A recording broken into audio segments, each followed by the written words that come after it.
supplies, high taxes, Kenyans struggling with high medical expenses, parents, civil servants struggling with diminishing pay and increased tax deductions, do not believe this bill is from a government working for them.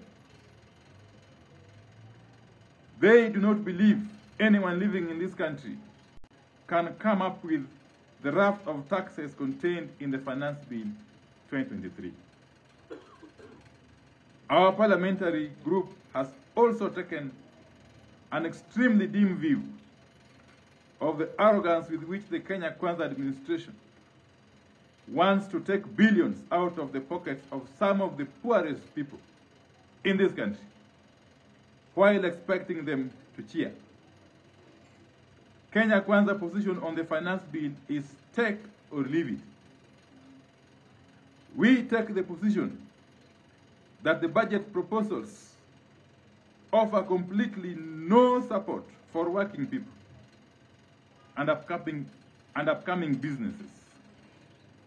For the taxes being levied, people are getting nothing in return.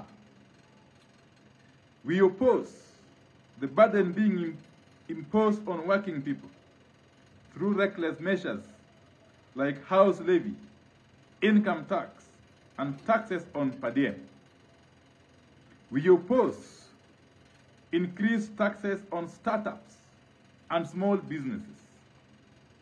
We oppose increased taxes on fuel, which will raise the cost of the product by at least Kenya shillings 10 per litre.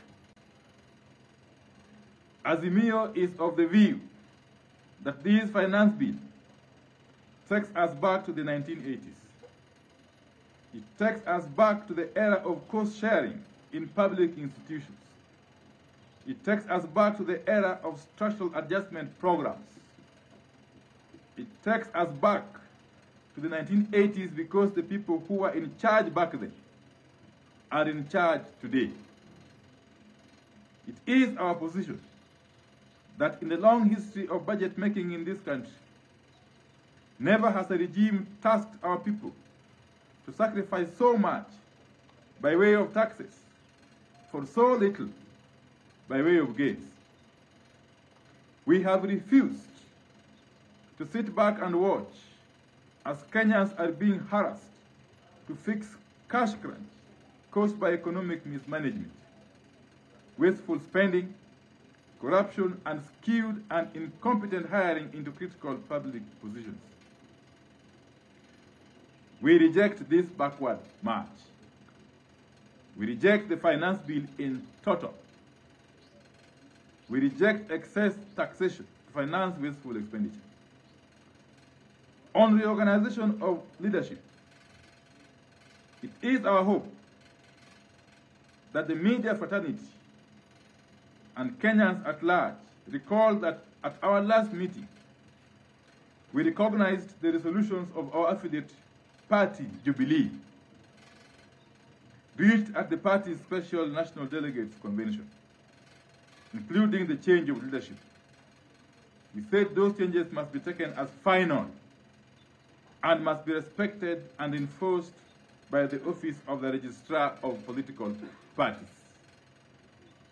In furtherance of those resolutions by Jubilee NDC, Azimio has today settled on the Honorable Mark Mwenje, the MP for Embakasi West, as the Deputy Minority Whip of the National Assembly.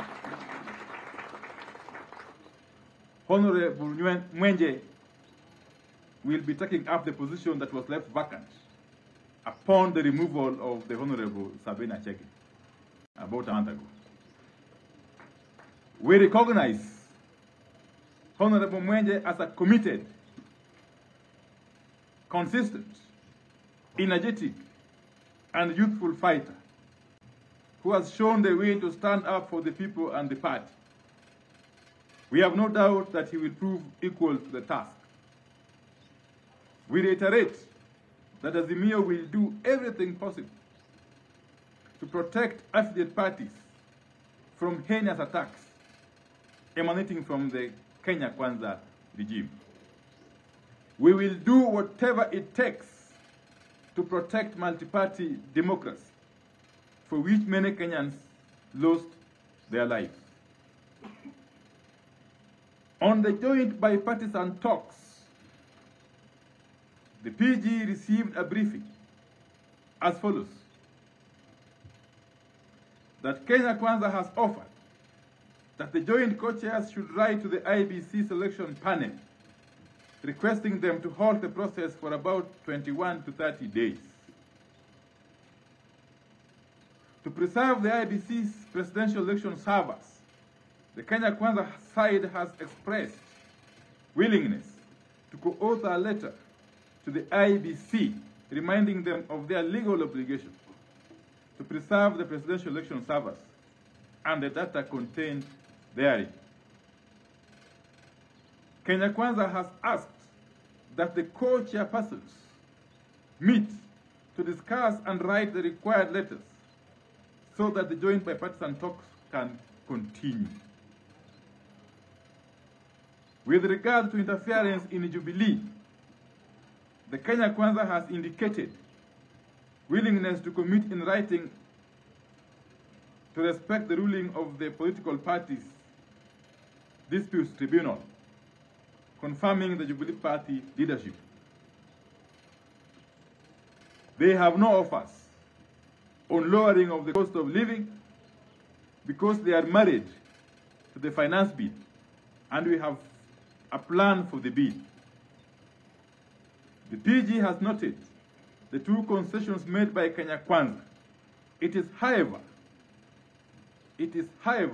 the view of the parliamentary group that those concessions are not good enough to allow us return to the talks. It is also our position that the finance bill as presently crafted must be withdrawn and replaced by a bill that appreciates the suffering of the people, the people of Kenya are going through. The bill must be withdrawn in totality and be reintroduced afresh in a manner that is sensitive to the plight of the poor Kenyans. Indeed, the Azimio MPs have resolved to sign a public pledge to oppose the bill, awaiting its withdrawal.